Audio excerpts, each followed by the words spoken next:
오늘 하나님 말씀은 데살로니가전서 5장 16절부터 24절까지 말씀입니다.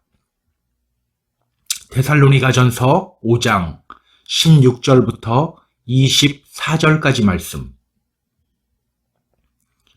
항상 기뻐하라, 쉬지 말고 기도하라, 범사에 감사하라. 이것이 그리스도 예수 안에서 너희를 향하신 하나님의 뜻이니라. 성령을 소멸하지 말며 예언을 멸시하지 말고 범사에 헤아려 좋은 것을 취하고 악은 어떤 모양이라도 버리라. 평강의 하나님이 친히 너희를 온전히 거룩하게 하시고 또 너희의 온 영과 혼과 몸이 우리 주 예수 그리스도께서 강림하실 때 흠없게 보존되기를 원하노라. 너희를 부르시는 이는 미쁘시니 그가 또한 이루시리라. 아멘.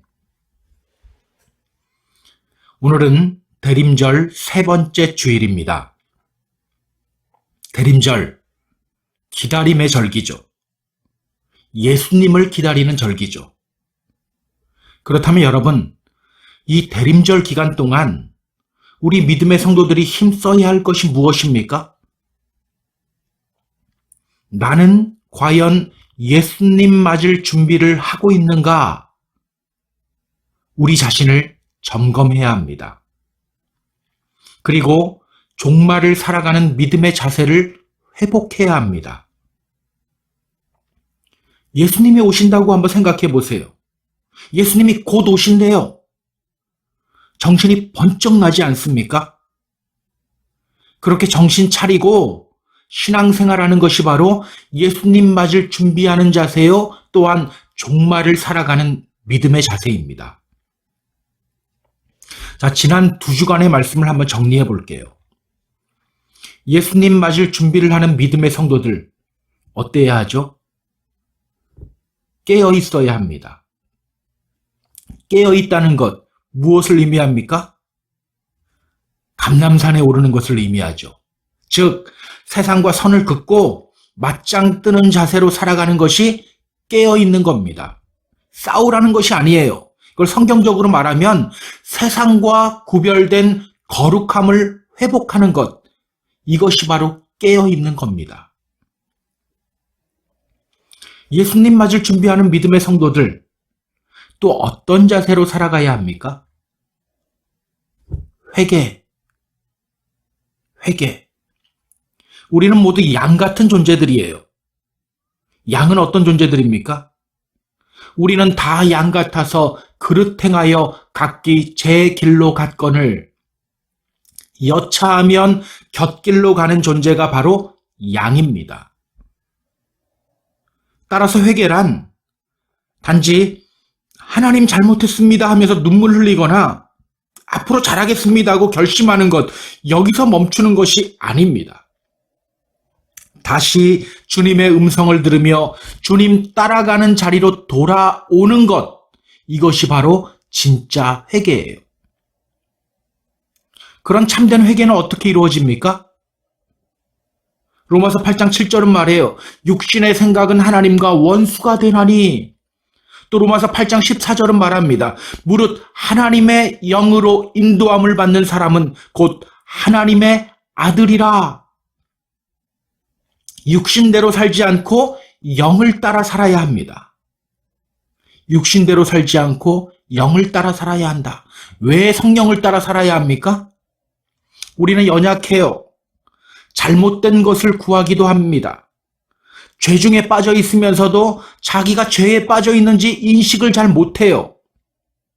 그때 성령님이 하시는 일이 있죠.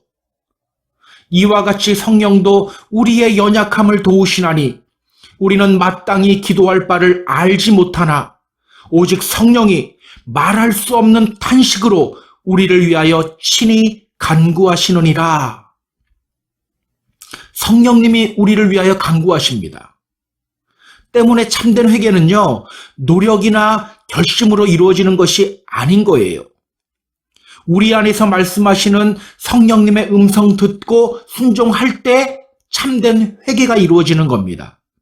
이것이 바로 오늘 우리가 회복해야 할 모습이에요. 오늘은 기다림 세 번째 시간입니다. 예수님 맞을 준비를 하는 믿음의 성도들, 또 어떻게 살아가야 할까요? 오늘 본문을 통해 함께 살펴보도록 하겠습니다. 자, 본문으로 들어가기 전에 우리가 먼저 좀 알아야 할 것이 있어요. 오늘 본문은요, 바울이 데살로니가 교회에 보낸 편지의 일부입니다. 데살로니가 교회, 어떤 교회였을까요? 데살로니가 교회. 데살로니가 교회는요, 바울이 2차 전도 여행 때 세운 교회입니다. 2차 전도 여행 시작하면서 먼저 바울은 신라와 함께 1차 전도 여행 지역을 방문해요. 그리고 거기서 디모데를 만나죠. 그렇게 본격적인 2차 전도 여행이 시작되었고 성령님의 인도하심으로 바울 일행은 마게도냐라는 곳으로 향합니다. 그렇게 마게도냐의 첫 성 빌립보를 거쳐서 데살로니가로 옵니다. 사도행전 17장 2절은요, 이렇게 말해요. 바울이 자기의 관례대로 그들에게로 들어가서 새 안식일에 성경을 가지고 강론하며. 바울이 데살로니가에서 얼마 동안 머물렀다고 합니까? 새 안식일, 즉 3주 동안 데살로니가에 머물며 성경을 통하여 예수 그리스도에 대해서 전했다고 말해요. 왜 3주밖에 머물지 않았을까요? 다른 지역은 오래 있었거든요. 고린도만 해도 1년 반을 있었어요. 근데 여기는 3주밖에 있지 못했어요. 왜일까요? 바울이 복음 전하자 데살로니가에 놀라운 역사가 일어나기 시작합니다. 경건한 헬라인들과 또 적지 않은 귀부인들이 예수 그리스도를 믿으며 바울과 실라의 말에 귀를 기울이기 시작합니다. 그러나 하나님의 역사가 일어나기 시작하면 반드시 대적자들이 일어나기 마련이에요. 사람들이 바울이 전하는 복음에 귀를 기울이자 성경은 분명히 말해요. 유대인들이 시기하여 유대인들이 그것을 시기하기 시작했다고 합니다. 그들은 동네 깡패들을 동원해서 소동을 벌여요. 당시 바울이 야손이라는 사람의 집에 머물고 있었거든요. 그 집까지 침입해버립니다. 그러면서 바울을 찾아다녀요.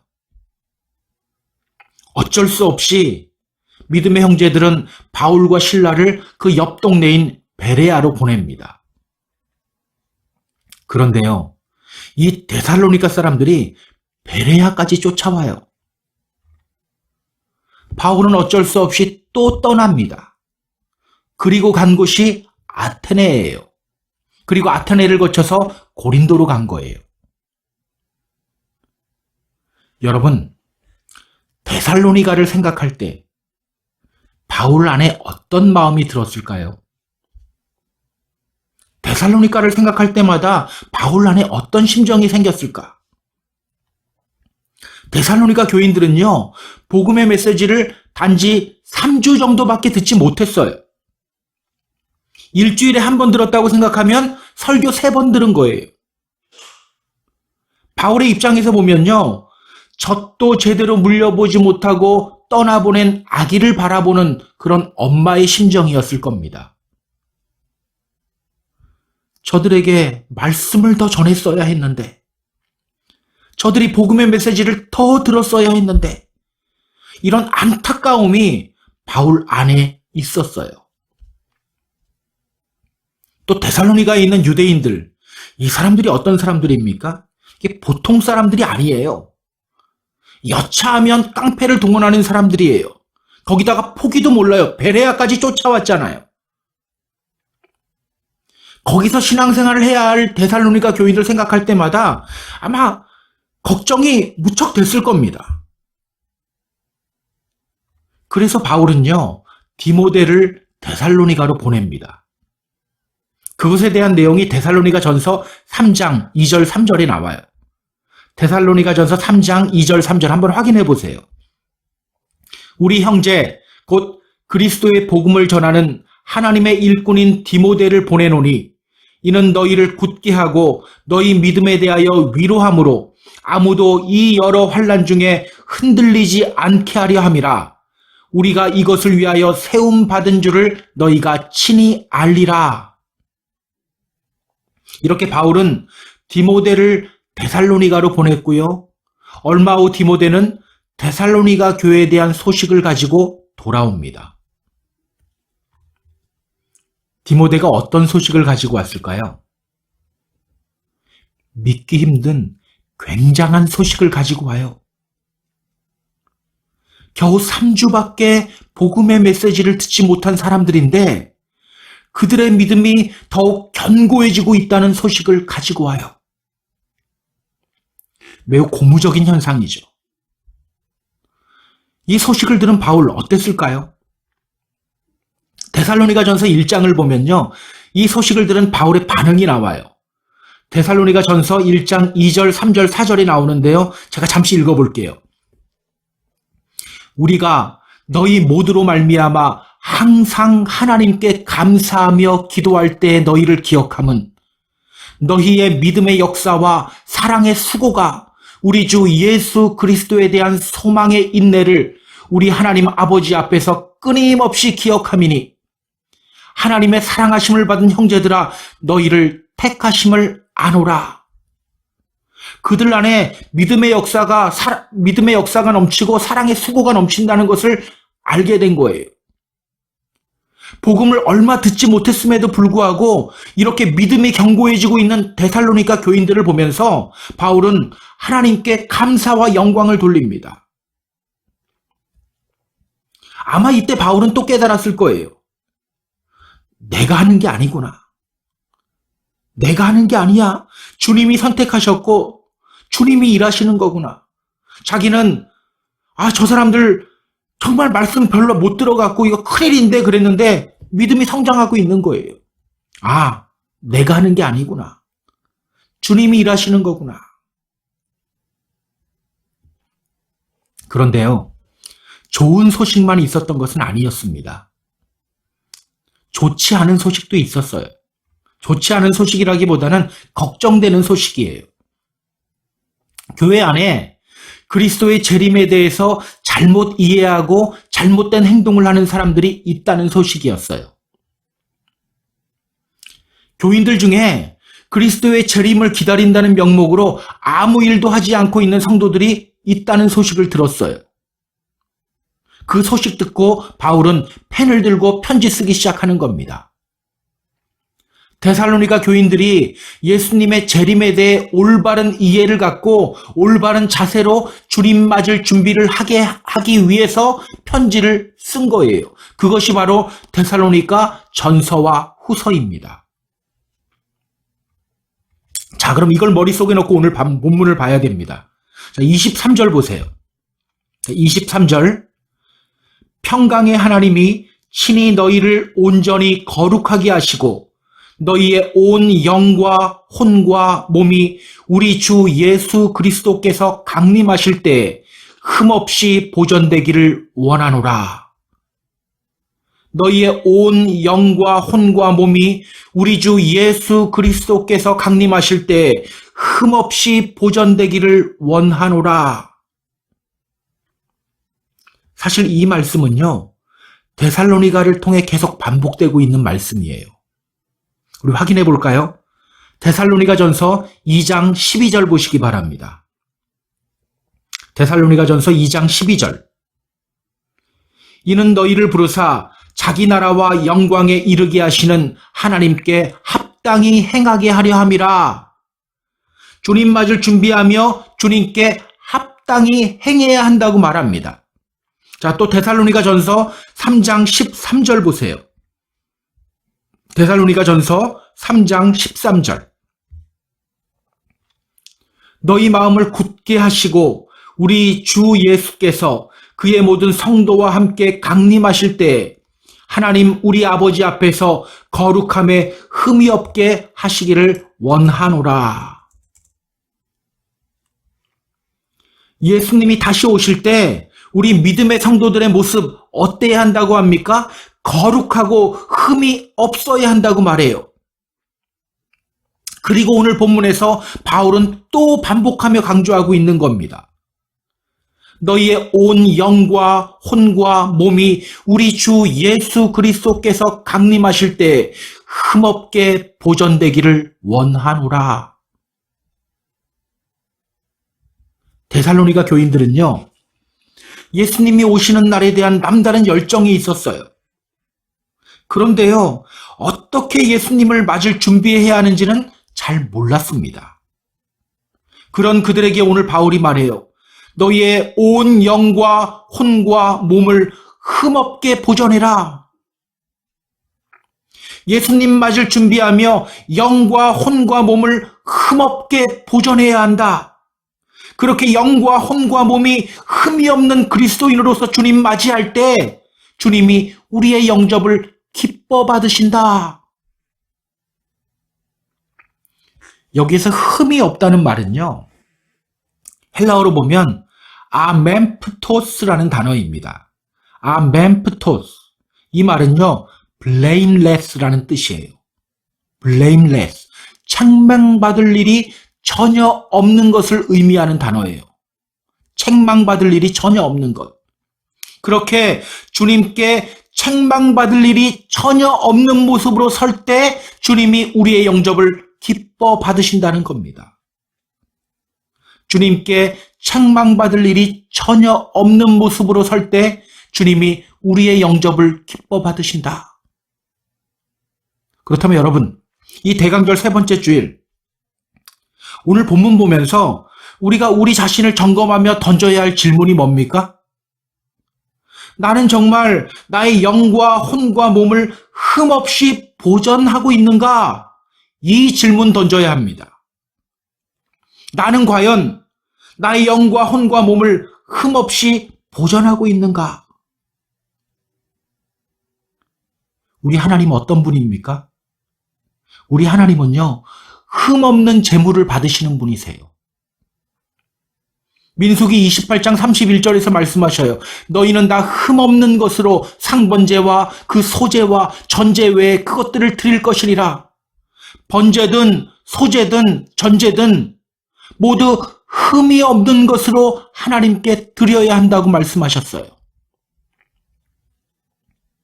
여러분, 믿음 생활이란 뭡니까? 우리 믿음 생활. 우리 이런 말 많이 해요. 내가 죽고 예수가 살아야 합니다. 내가 죽는 것이 바로 믿음 생활이에요. 내가 죽는 것. 이것을 성경적으로 어떻게 표현할 수 있을까요?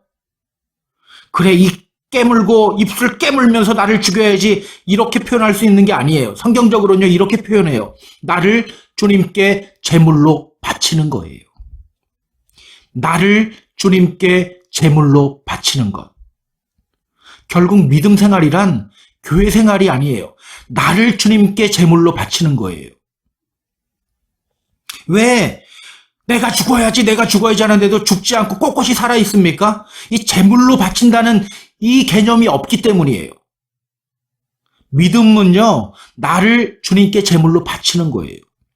이것을 우리식으로 표현해서 내가 죽는 거라고 이야기하는 겁니다. 나를 주님께 제물로 바치는 것. 그래서 바울은요, 로마서 12장 1절에서 이렇게 말해요. 그러므로 형제들아, 내가 하나님의 모든 자비하심으로 너희를 권하노니 너희 몸을 하나님이 기뻐하시는 거룩한 산 제물로 드리라. 이는 너희가 드릴 영적 예배니라. 너희 몸을 하나님이 기뻐하시는 거룩한 산 제물로 드리라. 또 자신의 마지막 날을 바라보면서 디모데후서에서 보면요, 바울은 이렇게 고백해요. 디모데후서 4장 6절에서 이렇게 고백합니다. 전제와 같이 내가 벌써 부어지고 나의 떠날 시각이 가까웠도다. 전제와 같이 내가 벌써 부어지고, 전제가 뭡니까? 하나님께 제물을 드릴 때 포도주를 다른 제물과 함께 부었죠. 그것이 바로 전제예요.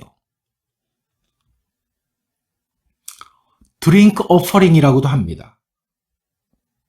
이렇게 성경은요, 우리 믿음의 성도들을 하나님께 드려지는 제물로 묘사를 해요.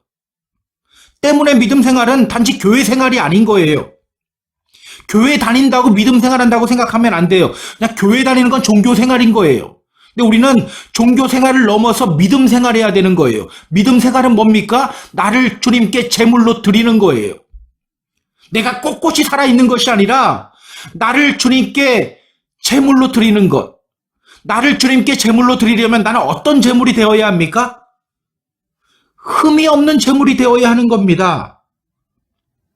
그렇게 흠이 없는 제물로 나를 주님께 바치는 것이 곧 주님을 맞이하는 자세요. 종말을 살아가는 믿음의 자세인 겁니다.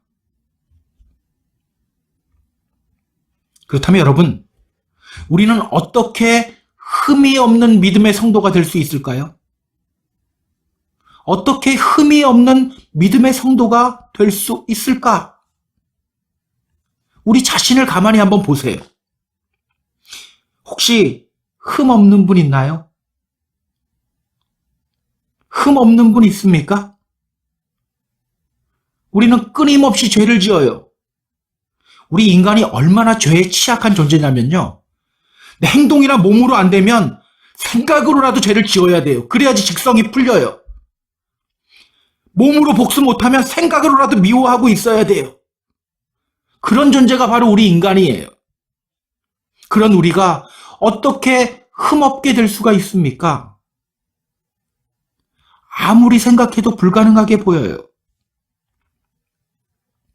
우리는요, 먼저 흠없이 보존한다는 것이 무엇을 의미하는지를 좀 살펴봐야 됩니다. 흠없이 보존한다. 이것이 무엇을 의미할까? 자, 23절 다시 보세요. 평강의 하나님이 친히 너희를 온전히 거룩하게 하시고 또 너희의 온 영과 혼과 몸이 우리 주 예수 그리스도께서 강림하실 때에 흠없게 보존되기를 원하노라. 거룩하게 하시고 흠없게 보존되기를 원하노라. 흠이 없다. 무엇을 의미합니까? 이게 거룩을 의미해요. 오늘 본문에서 흠이 없다는 것은요, 다른 말로 거룩이라는 말로 표현할 수 있어요. 거룩이 무슨 뜻이죠? 분리라는 뜻이죠. 죄와 더러움에서 분리된 것, 세상으로부터 구별된 것, 이것이 바로 거룩입니다. 그렇다면 여러분, 우리는 어떻게 거룩하게 됩니까? 어떻게 흠이 없게 됩니까? 꾹 참고 죄를 짓지 않으면 흠이 없는 사람이 될까요? 절대 일어날 수 없는 일이죠. 아니면 다른 사람들보다 죄를 좀 덜 지으면 하나님이 넌 그래도 다른 사람들보다 흠이 없어 이렇게 말씀하실까요? 그렇지 않죠. 성경 잘 보세요. 누가 거룩하게 한다고 합니까? 평강의 하나님이 친히 너희를 온전히 거룩하게 하시고, 누가 거룩하게 한다고 해요? 하나님이 우리를 친히 거룩하게 하셔요. 흠없게 보존되기를 원하노라. 우리가 우리 자신을 흠없게 보존하는 것입니까? 아니죠. 보존되어지는 거예요. 주님의 의에 보존되어지는 겁니다. 자, 또 24절 한번 보세요. 24절. 너희를 부르시는 이는 미쁘시니 그가 또한 이루시리라. 누가 또 이룬다고 합니까? 우리를 부르신 주님이 이루신다고 말합니다. 혹시 이런 걱정하신 분 있나요? 죄 많은 내가 어떻게 나의 영과 혼과 몸을 흠없이 보존할 수 있을까? 걱정하지 마세요. 주님이 우리를 거룩하게 하시고 주님이 우리를 흠없게 만들어 주십니다. 빌립보서 1장 6절 말씀. 너희 안에서 착한 일을 시작하시니가 그리스도 예수의 날까지 이루실 줄을 우리는 확신하노라. 이 말씀 제가 계속 반복하죠. 우리를 선택하시고 우리에게 믿음을 선물하신 주님께서 우리를 완전하게 만들어 주셔요. 기억하세요. 우리가 우리의 영과 혼과 몸을 우리가 흠없이 보존하는 것이 아니에요. 주님이 우리를 흠없이 보전하는 겁니다. 우리는 보전되어지는 거예요. 그렇다면 여러분, 오늘 우리가 신경 써야 할 것이 무엇입니까? 오늘 우리가 신경 써야 할 것. 오늘도 흠이 생기면 안 되는데 이거 신경 쓰는 게 아니죠. 나는 지금 주님께 속해 있는가? 나는 과연 믿음의 길 위에 온전히 서 있는가? 이것을 신경 써야 되는 거예요. 난 교회 다니는가? 주일마다 한 번씩 예배라도 가고 있는가? 이거 신경 쓰는 게 아니라 나는 정말 주님께 속해 있는가? 나는 정말 진짜 믿음의 길 위에 온전히 서 있는가? 이거 신경 써야 되는 거예요. 그래서 여러분, 오늘 본문을 보면요, 우리가 어떻게 해야 흠이 없는 거룩한 사람이 될 수 있는지에 대해서는 직접적으로 언급하지 않아요. 다만 하나님께 속한 사람들에게 나타나는 증상들에 대해서 우리에게 먼저 말해요. 이것이 무엇을 의미합니까? 이 증상들이 나에게 나타나고 있는지를 점검하면서 내가 하나님께 속해 있는지를 아니면 속해 있지 않은지를 계속해서 봐야 된다는 거예요. 자, 우리 같이 한번 우리 자신 점검해 볼까요? 16절, 17절, 18절입니다.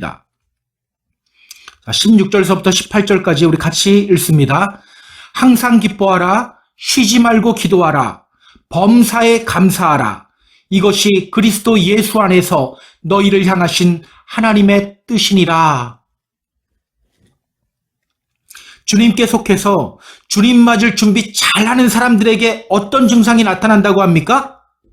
기쁨, 기도, 감사. 기쁨과 기도와 감사. 이것이 무엇을 의미합니까?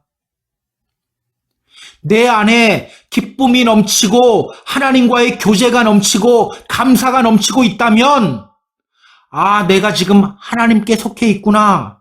내가 지금 제대로 가고 있구나. 이렇게 생각하면 된다는 거예요.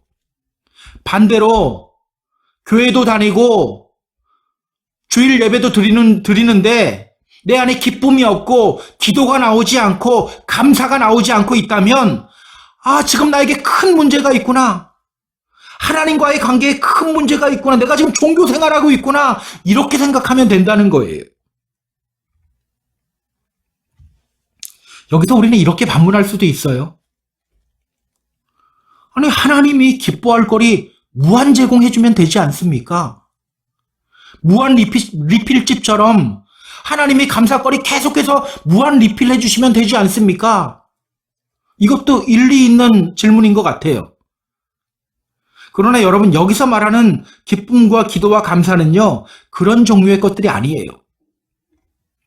기뻐하라, 기도하라, 감사하라, 이 명령 앞에 어떤 단어가 들어가 있는지를 주목하세요. 어떤 단어가 들어 있습니까? 항상, 쉬지 말고, 범사에, 항상 기뻐하라, 쉬지 말고 기도하라, 범사에 감사하라. 이것이 무엇을 의미합니까?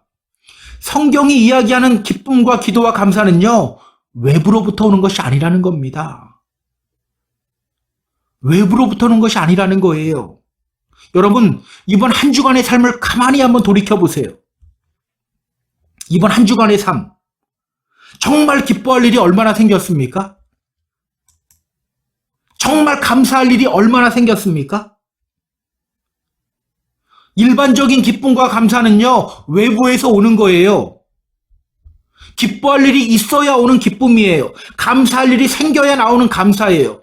그러나 성경이 말하는 기쁨과 기도와 감사는 그런 외부적인 요인으로부터 오는 것이 아니라는 거예요. 외부적으로부터 오는 것이라면 항상이 될 수가 없어요. 쉬지 말고가 될 수가 없어요. 범사에가 될 수가 없어요. 안에서부터 샘솟듯 나오는 기쁨과 기도와 감사라는 거예요. 안에서부터 나오는 기쁨과 기도와 감사.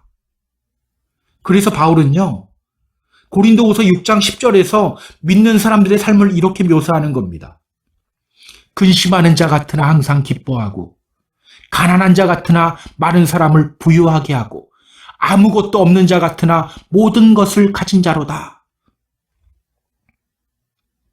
환경에 영향을 받지 않는다는 거예요. 왜? 안에서부터 나오는 기쁨과 기도와 감사가 있기 때문에. 여러분, 오늘 우리는 어떻습니까? 우리 자신을 한번 돌아보는 시간을 가졌으면 좋겠어요. 내 안에 주님이 주시는 기쁨이 있는가? 나는 항상 기도하며 하나님과 호흡하고 있는가? 모든 일에 감사의 고백이 있는가? 우리 찬송은 잘 불러요. 기쁨의 근원 되시는 예수를 위해 삽시다. 그런데요, 그 기쁨의 근원이신 주님을 믿는데도 잘 기뻐하지 않아요. 잘 감사하지 않아요. 어떤 분들은 교회 오면서 인상 퍽퍽 쓰면서 오는 분들도 있어요. 주님 만난 기쁨이 너무 크면 다른 작은 고민거리들 눈에 잘 안 들어온다고 하는데 우리는 이상하게도 작은 어려움 때문에 우리의 기쁨을 상실해버려요. 조금만 마음이 뒤틀려도 기도의 자리로 나오지 않아요. 하나님의 음성 듣기를 외면해버려요. 감사하지 못해요. 주님의 이름으로 부탁드립니다. 항상 기뻐하라. 쉬지 말고 기도하라. 범사에 감사하라. 이 명령이 오늘 우리들에게 새로운 도전이 되었으면 좋겠습니다. 어떤 상황 속에서도 기쁨과 기도와 감사를 경험할 수 있는 능력 있는 그리스도인이 모두 되었으면 좋겠어요. 그렇게 주님 오시는 날 흠이 없고 거룩한 주님의 백성으로 주님을 맞이하는 저와 여러분이 다 되기를 주님의 이름으로 소망합니다. 자, 그렇다면 여러분, 그런 기쁨과 기도와 감사를 경험하기 위해서 우리가 기억해야 할 것이 무엇일까요? 이 기쁨과 기도와 감사는요, 외부로부터 오는 것이 아닌 안에서부터 솟아나는 거잖아요. 그렇기 때문에 우리가 기억하고 실천해야 할 것이 있어요.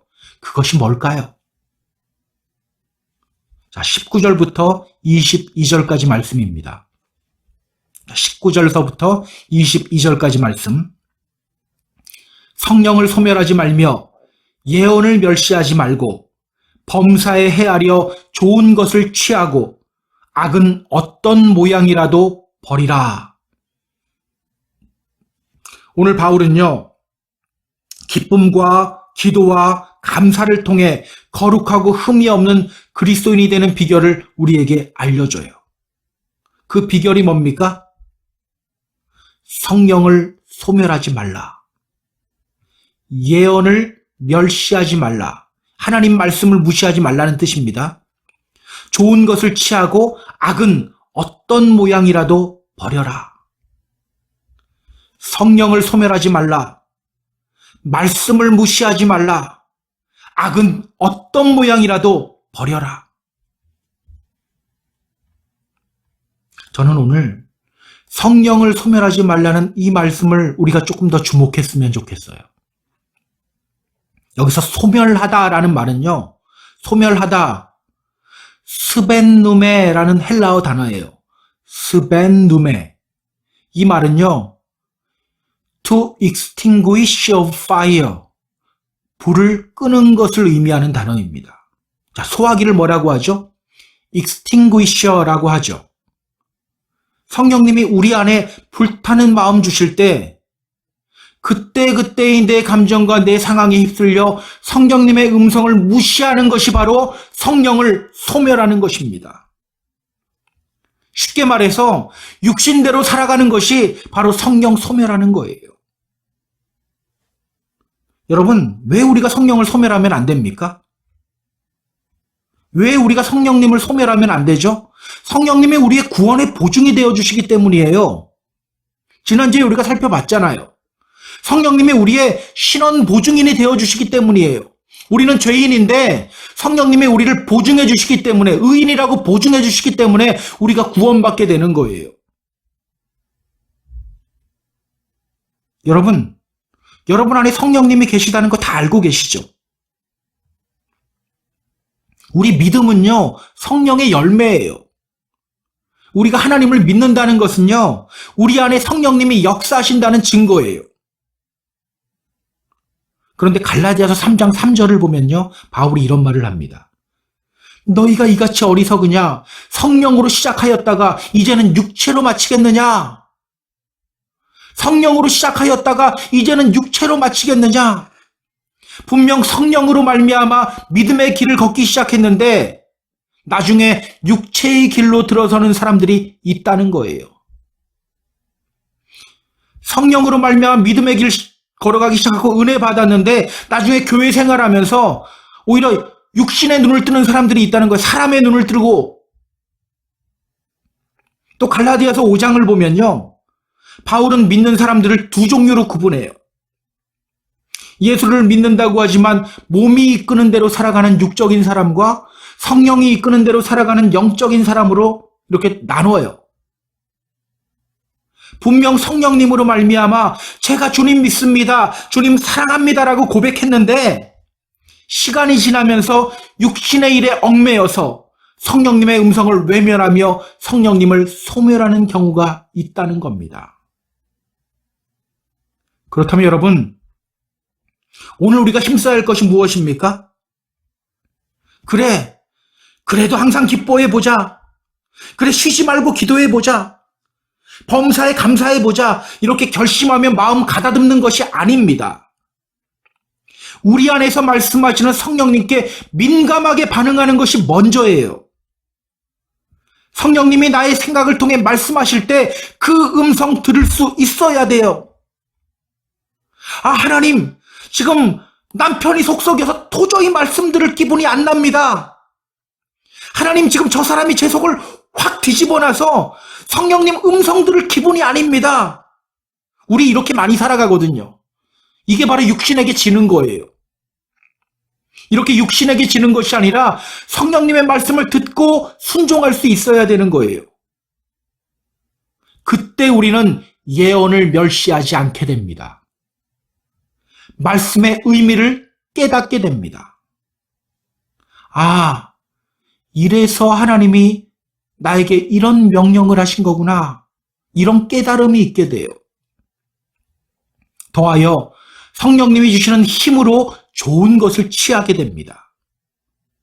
악은 어떤 모양이라도 버리라고 했죠? 성령님이 주시는 힘으로 악을 버릴 수 있게 되는 거예요. 그때 우리 안에서 기쁨과 기도와 감사가 외부로부터 오는 것이 아니라 속에서부터 성령님이 주시면서 올라오게 되는 겁니다. 오늘 우리는 어떻습니까? 기억하세요. 성령의 인도하심을 받는 사람이 곧 하나님의 아들입니다.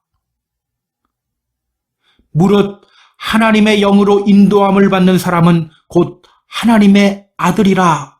로마서 8장 14절 말씀이에요. 성령의 인도하심을 받는 사람이 곧 하나님의 아들이다.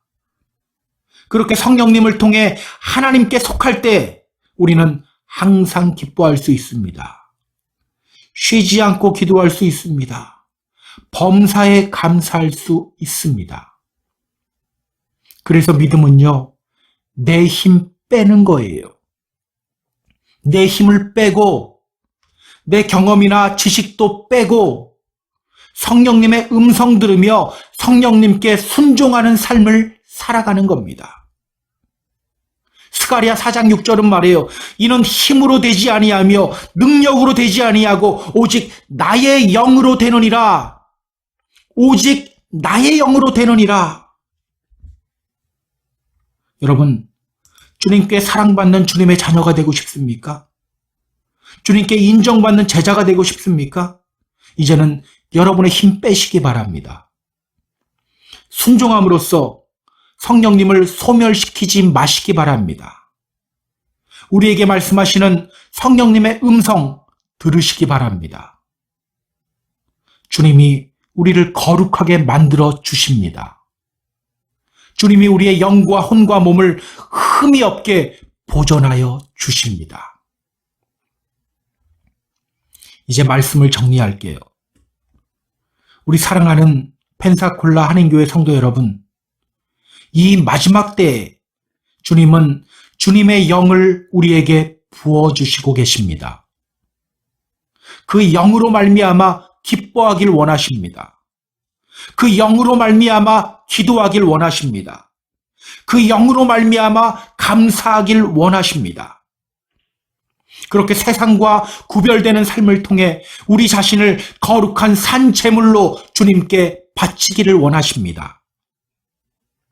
이 대림절 더욱더 성령님을 붙드시기 바랍니다. 육을 따라 살지 마시고 영을 따라 살아가시기 바랍니다. 그렇게 주님 오시는 날 거룩한 하나님의 백성으로 주님을 맞이하는, 주님을 기쁘게 맞이하는 저와 여러분이 다 되기를 주님의 이름으로 축복합니다. 축복합니다.